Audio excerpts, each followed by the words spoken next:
Today we will talk about installation of antenna.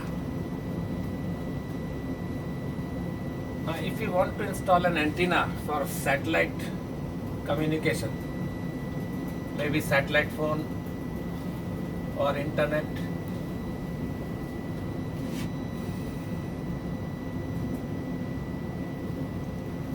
now if this is your Monkey Island, you will have the radar mast somewhere in the center.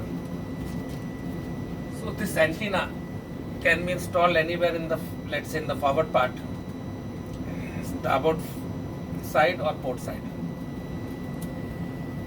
If it has to be installed by ship crew, then if it's a VSAT antenna, which is a big antenna, you can install it on starboard side or port side, make a pedestal, and you can install it.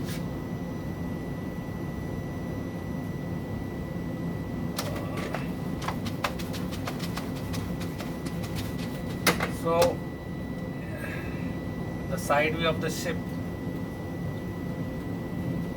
let's say starboard side, port side. So the antenna can be installed on the, let's say, on the starboard side. Make a pedestal about 2 meters high, and the antenna can be installed. But if it's a smaller antenna, let's say Starlink or FBB, Fleet Broadband, or Iridium. Now these antennas are small, they are less than 20 kilos. So it is advisable to install them on both the sides. The pedestal can be made on starboard side as well as port side. The reason is, if you install it only on one side, and from here to the radar mast, if you draw a line, if you have a satellite somewhere in this line, in this bearing, it will be obscured by the radar mast.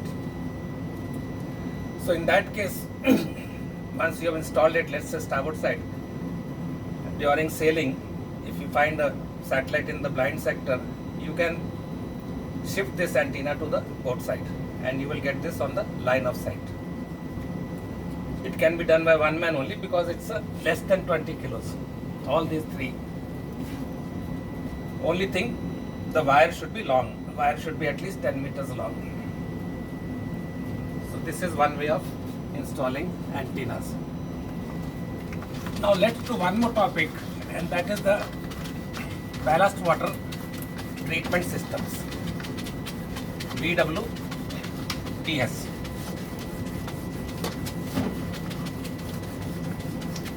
Now, in ballast water treatment systems, there are various types. Mostly it has filters,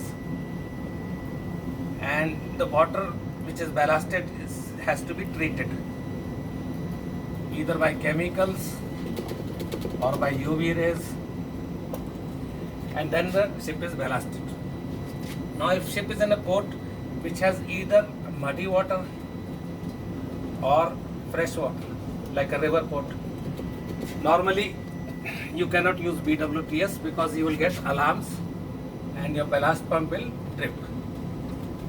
Now in this case, you have to bypass the Bwts and take ballast, and then you have to inform the company, who will inform the flag state to give you a dispensation. Now once you get this dispensation, once you sail out, you have to exchange ballast. And that exchange, once you pump out each tank, you have to pump in through the Bwts. And then that water can be discharged in the next port.